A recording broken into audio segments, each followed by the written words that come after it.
മരുന്ന് മാഫിയയ്ക്ക് വേണ്ടി ആരോഗ്യരംഗം തീറെഴുതി കൊടുത്ത് മരുന്ന് മാഫിയകളെ സംരക്ഷിക്കാൻ വേണ്ടി നിയമം ഉണ്ടാക്കി കൊടുത്ത് ആശുപത്രി സംരക്ഷണ നിയമം ഉണ്ടാക്കി കൊടുത്ത് കേരളത്തിലെ 3.5 കോടി ജനങ്ങളെ കൊല്ലാൻ വിട്ടുകൊടുത്തിട്ടുള്ള ഒരു സർക്കാർ ഇവിടെ നിലനിൽക്കുമ്പോൾ ആരോഗ്യരംഗം എന്ന് പറഞ്ഞാൽ അലോപ്പതി രംഗം എന്ന ഒരൊറ്റ വിഭാഗം മാത്രമാണ് എന്ന് സ്ഥാപിച്ചു കൊടുക്കുന്ന, അതായത് അത് എങ്ങനെ നമുക്ക് മനസ്സിലാകുന്ന വെച്ചാൽ ഗവൺമെന്റ് നടപ്പിലാക്കുന്ന എല്ലാ രീതികളും എല്ലാ സംവിധാനങ്ങളും ഒന്നും പരിശോധിച്ച് നോക്കിയാൽ മതി. ഏതൊക്കെ രീതിയിലാണ് ഇവിടെ ആരോഗ്യരംഗം പുഷ്ടിപ്പെടുത്താൻ നോക്കുന്നത്, ഏതൊക്കെ രീതിയിലാണ് മന്ത്രി പ്രസ്താവന നടത്തുന്നത്, എവിടെയൊക്കെയാണ് അത് ഫോക്കസ് ചെയ്യുന്നത് നോക്കിയാൽ മതി, മനസ്സിലാവും. അപ്പൊ അത്തരത്തിൽ അലോപ്പതി രംഗത്തിനെ മാത്രം പരിപോഷിപ്പിക്കാനും അതിലൂടെ ഒരുപക്ഷെ കോടികൾ കിട്ടുന്നുണ്ടോ ഇല്ലെന്ന് എനിക്കറിയില്ല, കിട്ടുന്നുണ്ടാവണം, ഇല്ലെങ്കിൽ അതിനെ മാത്രം ഇങ്ങനെ പൊക്കിപ്പിടിക്കേണ്ട ആവശ്യമില്ലല്ലോ. അപ്പൊ അത്തരത്തിൽ പൊക്കിപ്പിടിച്ചുകൊണ്ട് നടക്കുമ്പോൾ മറ്റ് ഇതര മേഖലകൾ, ആയുഷിന്റെ മറ്റ് ഇതര മേഖലകൾ ഇവിടെ പഠിക്കുന്നുണ്ട്, അവരൊക്കെ ഡോക്ടർമാരാണ്, ചികിത്സിക്കേണ്ടവരാണ്. പക്ഷെ അവരെയൊക്കെ മാറ്റി നിർത്തി അവർക്ക് അശാസ്ത്രീയരാണ് എന്ന് പറയുമ്പോൾ ഇവിടെ നഷ്ടപ്പെടുന്നത് ജീവിതങ്ങളാണ്, ജീവനുകളാണ്, ഒരുപാട് പേരുടെ പ്രതീക്ഷയാണ്. വൻ മരുന്നു മാഫിയയുടെ കച്ചവടമാണ്. അതിന് ഏറ്റവും വലിയ തെളിവാണ് കഴിഞ്ഞ ദിവസം മരണപ്പെട്ട ആ കൊച്ചുമോള്. അവളെ പേപ്പട്ടി കടിച്ചപ്പോൾ അതിന് വാക്സിനേഷൻ, പിന്നെ ചികിത്സ കൊടുത്തു. വാക്സിനേഷനെ കുറിച്ച് ഇതിനു മുമ്പ് വളരെ വ്യക്തമായി ഞാൻ വീഡിയോ ചെയ്തിട്ടുള്ളത് കൊണ്ട് ഞാൻ ഇതിൽ വിശദീകരിക്കുന്നില്ല. ആ മരുന്ന് കൊടുത്തു, ഫലപ്രദമായില്ല. പിന്നീട് കുറെ കഴിഞ്ഞപ്പോൾ രോഗം മൂർച്ഛിച്ചു, വലിയ അപകടാവസ്ഥയിലെത്തി. ഞാൻ ചോദിക്കട്ടെ, ഇവിടെ ഈ ഒരു വാക്സിൻ അല്ലാതെ മറ്റെന്ത് മെഡിസിനാണുള്ളത്? എത്ര കമ്പനിയുടെ മെഡിസിൻ ഉണ്ട്? എത്ര കമ്പനികൾ ഇവിടെ മെഡിസിൻ വിതരണം ചെയ്യുന്നുണ്ട്? കഴിഞ്ഞ കുറെ കാലങ്ങൾ എടുത്തു നോക്കുകയാണെങ്കിൽ 18 വയസ്സിന് താഴെയുള്ള കുട്ടികൾക്ക് പട്ടി കടിക്കുന്നത്, അത് പേപ്പട്ടി കടിക്കുന്നത് കൂടുന്നതായിട്ട് കണ്ടുവരുന്നുണ്ട്. ആരെയാണ് ഇത് കടിക്കുന്നത്? ഇവിടുത്തെ പാവങ്ങൾ, സാധുക്കൾ, മദ്രസയിലും സ്കൂളിലും പോകുന്ന, അംഗനവാടിയിലും പോകുന്ന സാധാരണ കുട്ടികൾ, ധാരാളം വീഡിയോകൾ വരുന്നുണ്ട് പട്ടികൾ കടിക്കാൻ ഓടിക്കുന്നത്. പണച്ചാക്കുകളുടെ കുട്ടികൾ ആരെങ്കിലും അത്തരത്തിൽ കടിയേൽക്കുന്നുണ്ടോ?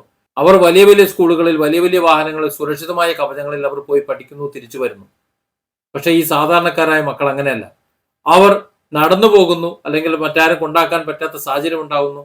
അധികം നടക്കേണ്ടി വരുമ്പോൾ സ്വാഭാവികമായിട്ടും പട്ടികടി ഏൽക്കുന്നു. അങ്ങനെ ഈ ചെറിയ കുട്ടികൾക്ക്, ഈ പാവപ്പെട്ട സാധുക്കളായ കുട്ടികൾക്ക് നിരന്തരം കടിയേൽക്കുന്നു. അവരാകുമ്പോൾ ആരും ചോദിക്കാനും വരില്ല, പറയാനും വരില്ല, ആരും പരാതി പറയാനും വരില്ല. ഇപ്പൊ കഴിഞ്ഞ ദിവസം കോഴിക്കോട് ചികിത്സയിലായിട്ടുള്ള പട്ടി കടിച്ചിട്ട് വാക്സിനേഷൻ ട്രീറ്റ്മെന്റ് കൊടുത്ത ആ കുട്ടിയുടെ പിതാവ് സംസാരിക്കുന്നത് നമ്മൾ കണ്ടതാണ്. ഉപ്പ എന്നൊന്ന് വിളിച്ചിരുന്നെങ്കിൽ, ഉമ്മ എന്നൊന്ന് വിളിച്ചിരുന്നെങ്കിൽ അത് കേൾക്കാൻ ആഗ്രഹിക്കുന്നു എന്ന്. നിങ്ങൾ ആലോചിച്ച് നോക്കൂ, ഓരോ കുട്ടികളും ഓരോ കുടുംബത്തിന്റെ പ്രതീക്ഷയല്ലേ? ആ പ്രതീക്ഷകൾ അറ്റുപോകുമ്പോൾ അവരുടെ വേദന ആർക്കാണ് മനസ്സിലാക്കേണ്ടത്? ഇവിടുത്തെ ഭരണകൂടത്തിനല്ലേ ഈ വിഭാഗങ്ങളുടെ മുഴുവൻ ജീവനും സ്വത്തും സംരക്ഷിച്ചോളാമെന്ന് ഉറപ്പ് കൊടുത്തുകൊണ്ട് ഭരണത്തേറിയ ഇവർ സംരക്ഷിക്കേണ്ട ഉത്തരവാദിത്വമില്ലേ? അതിന് എന്തൊക്കെ ചെയ്യണമോ അതൊക്കെ ചെയ്യേണ്ട ബാധ്യത അവർക്കില്ലേ? ഇവിടെ പാവപ്പെട്ടവനാണെങ്കിൽ ആരും തിരിഞ്ഞു നോക്കേണ്ട ആവശ്യമില്ല. അത് ന്യായീകരിച്ച് കൊഴുപ്പിച്ചങ്ങോട്ട് ചെയ്താൽ മതി, അല്ലെങ്കിൽ അവസാനം ഇറങ്ങിപ്പോകാൻ നേരം കുറച്ച് കിറ്റ് കൊടുത്താൽ മതി എന്നാണോ? ന്യായീകരിച്ച് മെഴുകുന്നത് കൊണ്ട് ഇവിടെ എന്തെങ്കിലും ഒരു വിഷയം ഉണ്ടായാൽ പഞ്ചായത്താണ് ചെയ്യേണ്ടത്, മുനിസിപ്പാലിറ്റിയാണ് ചെയ്യേണ്ടത്, അഥവാ തദ്ദേശ സ്വയംഭരണ സ്ഥാപനങ്ങളാണ് ചെയ്യേണ്ടത് എന്ന് പറഞ്ഞുകൊണ്ട് സർക്കാർ കൈകഴുകും.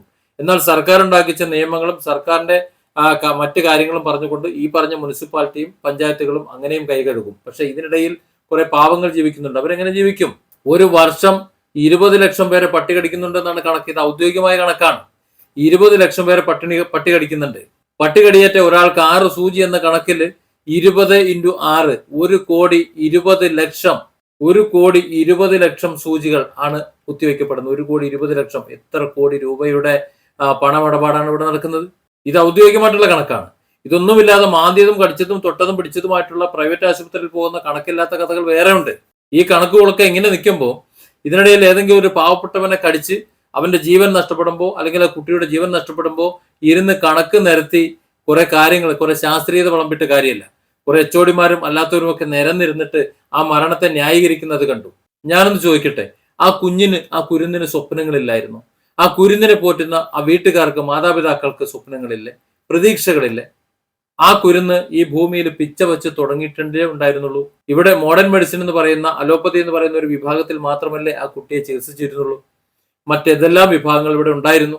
ഒരു വിഭാഗത്തിൽ മരുന്നില്ലാത്തത് കൊണ്ട് അതിൽ പരമാവധി ചികിത്സിച്ചിട്ട് ആ കുട്ടിയെ കൊലയ്ക്ക് കൊടുത്തിട്ട് കൊന്നു കളഞ്ഞിട്ട് ഇരുന്ന് ന്യായീകരിക്കണം ഓരോ മേഖലയിൽ. ശാസ്ത്രീയമായിട്ട് ഞങ്ങൾ ചെയ്തു, ശാസ്ത്രീയമായിട്ട് ഞങ്ങൾ ഇത് ചെയ്തു, കേന്ദ്രത്തിന്റെ ആ ഒരു ഇതനുസരിച്ച് അങ്ങനെ അനുസരിച്ച് ഞങ്ങളത് കറക്റ്റ് ചെയ്തു എന്ന് പറഞ്ഞ് ന്യായീകരിക്കണതിന് എങ്ങനെ ചെയ്തു എന്നാണ് നിങ്ങൾ പറയുന്നത്? നിങ്ങളുടെ സിസ്റ്റത്തിൽ മരുന്നില്ല എന്നുണ്ടെങ്കിൽ ആയുഷിന്റെ മറ്റേതെങ്കിലും മേഖലയിൽ ഇതിന് മെഡിസിൻ ഉണ്ടോ എന്ന് നിങ്ങൾ അന്വേഷിച്ചോ? അതിലെ സാധ്യതകളെ നിങ്ങൾ ആരാഞ്ഞിട്ടുണ്ടോ? ഞങ്ങളുടെ പരമാവധി ശ്രമിച്ചു കഴിഞ്ഞു, ഞങ്ങൾക്ക് ഇനി മുന്നോട്ട് പോകാൻ കഴിയില്ല, നിങ്ങൾക്ക് എന്തെങ്കിലും ചെയ്യാൻ കഴിയുമോ എന്ന് അവരോട് ചോദിച്ചോ? അത്തരത്തിൽ എല്ലാ മേഖലയും പരിശോധിച്ച ശേഷം ആ കുരുന്നൊഴിച്ച ജീവൻ വെടിഞ്ഞെങ്കിൽ നമുക്ക് അത്രയും ആശ്വസിക്കാം, നമ്മൾ പരമാവധി ശ്രമിച്ചല്ലോ എന്ന്. ഇവിടെ ഒരു ചികിത്സയുടെ നമുക്ക് ലഭ്യമായ ചികിത്സയുടെ ഒരു ഭാഗം മാത്രമാണ് നോക്കിയത്. അത് മാത്രമല്ല ശരി, അതിൽ ചികിത്സ ഇല്ല എന്നുണ്ടെങ്കിൽ ശരിയായ ചികിത്സ കിട്ടുന്ന മറ്റു വിഭാഗങ്ങളുണ്ട്, അവരെ കൂടി ഉൾപ്പെടുത്തണം, അവരിലേക്ക് ഇത് റെഫർ ചെയ്യണം, അല്ലെങ്കിൽ അവരെ ഈ പറഞ്ഞ സ്ഥലത്ത് തന്നെ കൊണ്ട് നിർത്തി ചികിത്സിപ്പിക്കണം, അങ്ങോട്ട് വരുത്തണം ആ ഡോക്ടർമാരെ അല്ലെങ്കിൽ വൈദ്യന്മാരെ. അവിടെ മെച്ചപ്പെട്ട സൗകര്യം ICUവിൽ അല്ലെങ്കിൽ അതുപോലെ മറ്റു മേഖലയിൽ അവിടെ ഉണ്ടല്ലോ. അവിടെ നിർത്തിക്കൊണ്ട് മറ്റു മേഖലയിലെ ചികിത്സ അവിടെ കൊടുത്തു കഴിഞ്ഞാൽ എന്തേ ആകാശം പിടിഞ്ഞു വീഴും? ഇവിടെ കുറച്ച് ഈഗോയാണ്. അലോപ്പതി എന്ന മരുന്ന് ശാസ്ത്രം മാത്രം മതി ഇവിടെ, ബാക്കിയുള്ള ഒരുവരും വേണ്ട. മറ്റുള്ളവരിൽ ഏതെങ്കിലും വിധത്തിൽ രക്ഷപ്പെട്ടു പോയി കഴിഞ്ഞാൽ അത് തങ്ങൾക്കൊരു മോശമാണ് എന്ന് പറയുന്ന മരുന്ന് മാഫിയയുടെ കച്ചവടത്തിന്റെ ഇരയാണ് ഈ കുട്ടി എന്ന് പറഞ്ഞാൽ നിഷേധിക്കാൻ പറ്റും. 1,20,00,000 മെഡിസിനാണ് ഒരൊറ്റ കമ്പനിയുടെ, കോമ്പറ്റേറ്റർ ഇല്ലാത്ത ഒരു കമ്പനിയുടെ മെഡിസിനാണ്, വാക്സിനാണ് ഇവിടെ ചെലവഴിച്ചു പോകുന്നത്. എത്ര കോടി കമ്മീഷൻ ഇവിടെ കൈപ്പറ്റുന്നുണ്ടാവും? ശരിക്കും ആ ഒരൊറ്റ കാരണം കൊണ്ടല്ലേ ഇവിടെ പട്ടി സ്നേഹം കൂടി കിടക്കുന്നത്. ഫലപ്രദമായ ധാരാളം ചികിത്സകൾ ഞാൻ എൻ്റെ കഴിഞ്ഞ വീഡിയോയിൽ പറഞ്ഞ പോലെ പേ ഇളകിയതിനു ശേഷം പോലും ഇവിടെ ചികിത്സിച്ച് ഭേദപ്പെടുത്താമെന്ന് അവകാശവാദം ഉന്നയിച്ചിരിക്കുന്ന ധാരാളം വൈദ്യന്മാർ, മറ്റു ഇതര മേഖലയിലുള്ള ഡോക്ടർമാർ ഇവിടെ ഉണ്ട്. അവരൊക്കെ അത് ചെയ്യുന്നുമുണ്ട്. പക്ഷേ ഔദ്യോഗികമായി അവർക്ക് പറയാൻ പറ്റില്ല. കാരണം അത്തരത്തിലുള്ള നിയമങ്ങൾ ഉണ്ടാക്കി വെച്ചേക്കാം.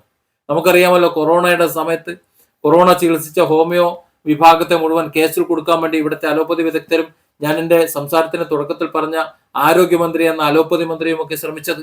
എന്നാൽ ആ ഹോമിയോ ഡോക്ടർ കോടതിയിൽ പോയതിനു ശേഷം പിന്നീട് അതേ ആരോഗ്യമന്ത്രി തന്നെ കൊറോണയ്ക്ക് ഹോമിയോ മരുന്ന് കൊടുക്കാമെന്ന് പ്രസ്താവന ഇറക്കേണ്ടി വന്നില്ലേ? അപ്പോൾ ഇവിടെ ജനാധിപത്യ രീതിയിലുള്ള ഒരു ഭരണ സംവിധാനവും നിയമ സംവിധാനവും ചികിത്സാ സംവിധാനവും എല്ലാം ഇവിടെ നിലനിൽക്കുമ്പോൾ ഏതെങ്കിലും ഒരു വിഭാഗത്തിന്റെ മാഫിയകൾക്ക് പണമുണ്ടാക്കി കൊടുക്കാൻ വേണ്ടി മാത്രം ഇവിടെ ഒരു വകുപ്പുണ്ടാകുമ്പോൾ, ഒരു ചികിത്സാ സംവിധാനം ഉണ്ടാകുമ്പോൾ നമുക്ക് പറ്റുന്നില്ല എന്നുണ്ടെങ്കിൽ മറ്റൊരു വിഭാഗത്തെ ഏർപ്പെടുത്താൻ ഇനിയെങ്കിലും ഒന്ന് പറയണം. ഇവിടെ പേ ഇളകിപ്പോയി കഴിഞ്ഞാൽ, ഞാൻ നേരത്തെ പറഞ്ഞല്ലോ, വ്യക്തിയെ എടുത്തു പറയാം, റൊണാൾഡോ വൈദ്യരടക്കമുള്ള ധാരാളം പേർ പേ ഇളകിയതിന് ശേഷവും ചികിത്സിക്കാൻ തയ്യാറാണ്. ഒരു പരീക്ഷണം അവസാനം എന്ന നിലയിൽ സകല പ്രതീക്ഷയും അസ്തമിച്ച് തങ്ങളുടെ ചികിത്സാ രീതികൾ എല്ലാം പയറ്റി 18 പയറ്റി രക്ഷയില്ല എന്ന് കണ്ട് മരണത്തിന് വിട്ടുകൊടുക്കുന്ന സമയത്ത് ഇതൊന്ന് പരീക്ഷിച്ചു നോക്കിയിട്ട് അത് വിജയിക്കുമെങ്കിൽ അത്തരത്തിലുള്ളൊരവസ്ഥ നാളെ വരുമ്പോൾ അത് ഉപയോഗിച്ചൂടെ? അതിനുപോലും പറ്റാതെ അത് അശാസ്ത്രീയം എന്ന് പറഞ്ഞുകൊണ്ട് മാറ്റി നിർത്തിയിട്ട് കണക്കുകൾ നിർത്തി ഇത്തരത്തിൽ ശാസ്ത്രീയത വിളമ്പിയിട്ട് എന്താണ് കാര്യമുള്ളത്? സത്യത്തിൽ ഇവിടെ ശാസ്ത്രീയത വിളമ്പുന്നതല്ല, ഈ മാഫിയയ്ക്ക് ചുക്കാൻ പിടിക്കുന്നതാണ്. ഇവിടുത്തെ മരുന്ന് മാഫിയകൾക്ക് നമുക്ക് അറിയാമല്ലോ, കഴിഞ്ഞ കുറച്ച് ദിവസം മുമ്പ് ഇവിടെ മരുന്നുകൾ നിരോധിച്ചത്.